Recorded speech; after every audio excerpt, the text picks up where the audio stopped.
मित्रांनो, येत्या 1 मे रोजी महाराष्ट्र दिनाचे औचित्य साधून रितेश देशमुखचा मोस्ट अवेटेड राजा शिवाजी हा चित्रपट रिलीज होणार आहे. तर मित्रांनो, या चित्रपटासाठी कुठल्या अभिनेत्याने किती मानधन आकारलेलं आहे आजच्या व्हिडिओमध्ये जाणून घेऊया.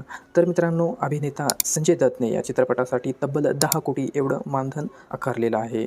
तर अभिनेता अभिषेक बच्चनने 8 कोटी, अभिनेते महेश मांजरेकरांनी 3 कोटी, अभिनेता फरदीन खानने 3 कोटी, तर अभिनेत्री विद्या बालनने या चित्रपटासाठी 1.5 कोटी एवढे मानधन आकारलेले आहे. तर मित्रांनो, अभिनेता रितेश देशमुख आणि अभिनेत्री जेनेलिया देशमुखनी या चित्रपटासाठी कुठलीही फीस न घेता स्वतः त्यांनी हा चित्रपट आपल्या मुंबई फिल्म कंपनी या प्रोडक्शन कंपनीद्वारा प्रोड्यूस केलेला आहे. तर मित्रांनो, आपण या चित्रपटासाठी किती उत्सुक आहात आम्हाला कमेंट सेक्शनमध्ये नक्की लिहून कळवा. व्हिडिओ आवडला असेल तर व्हिडिओला लाईक करा आणि मनोरंजन क्षेत्रातील अशाच महत्त्वपूर्ण व्हिडिओजसाठी आपल्या चॅनलला नक्की सबस्क्राईब करा. भेटूया पुढच्या व्हिडिओमध्ये.